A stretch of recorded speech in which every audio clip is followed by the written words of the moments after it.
دوستان گرامی، ماہ رمضان المبارک کی آمد ہے اور قریب ہے۔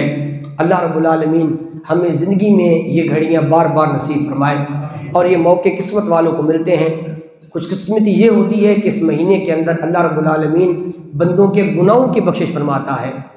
خوش قسمت انسان ہوتا بھی وہ ہے کہ جو گناہ کرنے کے بعد اپنے گناہ کی معافی مانگ لے یا اس کے گناہ کی بخشش ہو جائے۔ تو کچھ کام ہم نے کرنے ہیں رمضان سے پہلے۔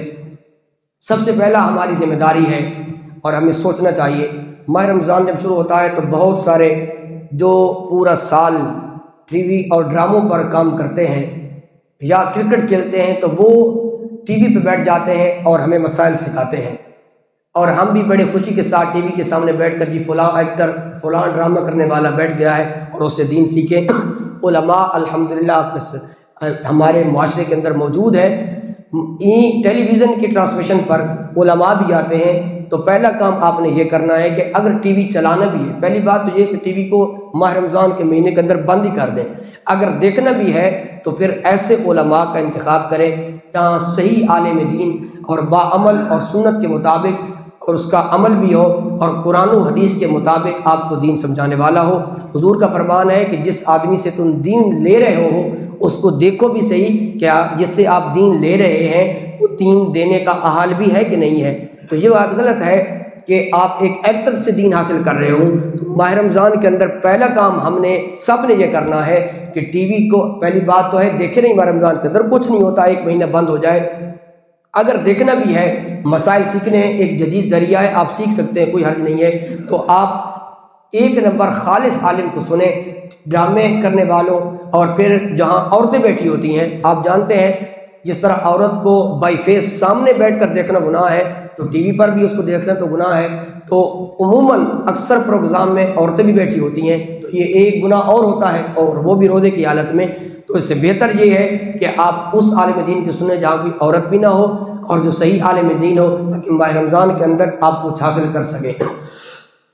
دوسری آپ کی ذمہ داری یہ ہے، ماہ رمضان جب آتا ہے تو ہم عموماً زیادہ کھاتے ہیں، تو کھانے سے ہمیں زیادہ کھانے سے گریز کرنا چاہیے۔ افطاری بھی ہلکی پھلکی کریں، اس کا فائدہ یہ ہوگا کہ آپ نماز تراویح آسانی سے ادا کر سکیں گے۔ سحری بھی ہلکی پھلکی کریں۔ عموماً سنا جاتا ہے، دیکھا جاتا ہے جی کہ فلاں آدمی کی سحری کر کے سو جاتا ہے اور نماز باجماعت نہیں پڑھتا۔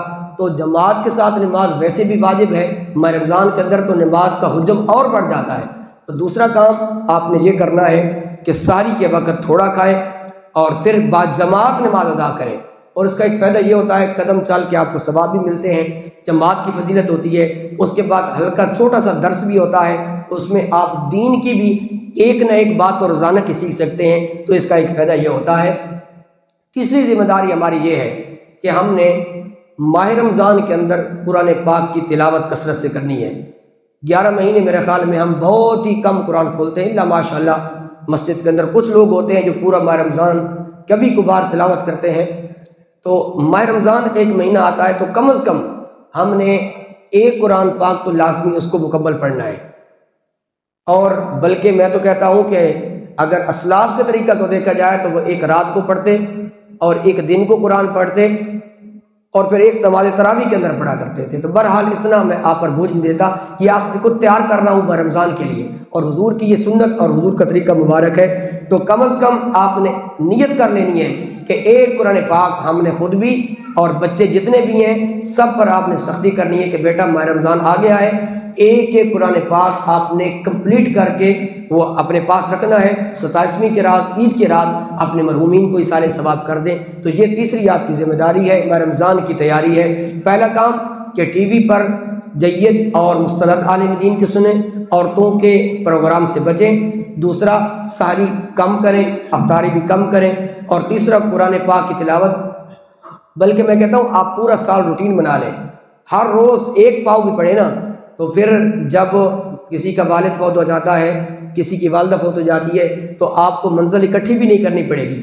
اب ہر روز اپنے گھر کے اندر روٹین بنا لیں، ہر روز کا سپارہ بھی پڑھا جائے تو ایک مہینے کے اندر ایک قرآن ہو جاتا ہے، سال کے بعد 12 قرآن پاک، وہ بھی جو آپ نے خالصتاً گھر پڑھے ہیں۔ پتہ نہیں منزل لیتے ہیں، پتہ نہیں پوری ہوتی ہے یا نہیں ہوتی ہے، ایسے کہہ دیتے ہیں جی ایک قرآن پاک کا ثواب یا 2 کو دے دیا۔ تو یہ تیسرا کام آپ نے ماہ رمضان کے اندر قرآن پاک کی تلاوت یہ ذوق کے ساتھ، محبت کے ساتھ، پیار کے ساتھ کرنی ہے۔ اس کا طریقہ بھی بتا دیتا ہوں تاکہ بوجھ بندے پر نہ بنے۔ ہر نماز کے ساتھ آپ ایک پاؤ پڑھیں۔ آپ نے فجر کی نماز پڑھی ہے، ایک پاؤ پڑھ لیں، زور کی پڑھی ہے، ایک پاؤ پڑھ لیں۔ 5 نمازوں کے ساتھ آپ پاؤ پڑھیں تو آپ کا سوا پارہ بن جاتا ہے، اور اس طرح آپ کا قرآن پاک 27ویں کی رات بھی وہ کمپلیٹ ہو جائے گا۔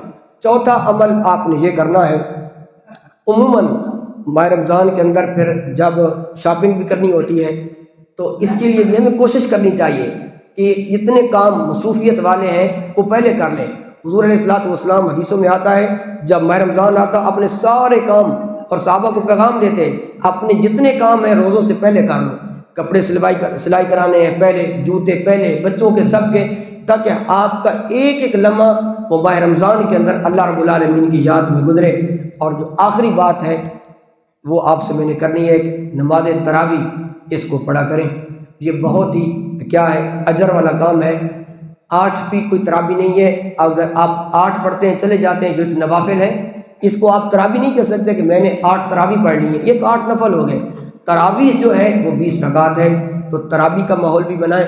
اس کے اندر قرآن پاک پڑھا جاتا ہے، قرآن پاک کی کئی برکات ہوتی ہیں، اور ایک آپ خود قرآن پاک پڑھیں، ایک ادھر تراویح میں سنیں تو یہ بھی آپ کو ایک قرآن پاک کا ثواب مل جائے گا، کیونکہ جتنا پڑھنے والے کو ملتا ہے، بلکہ میں نے روایت کے اندر سنا ہے سننے والے کو ڈبل اس کا ثواب ملتا ہے۔ تو یہ بھی آپ روٹین بنائیں۔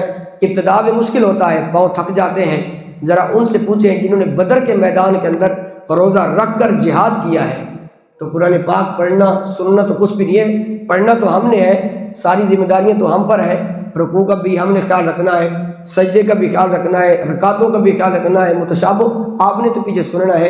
تو یہ ماہ رمضان سے پہلے اپنی تیاری کر لیں تاکہ ماہ رمضان کا ایک ایک لمحہ اللہ رب العالمین کی یاد میں گزرے۔ دعا ہے جو کچھ میں نے بیان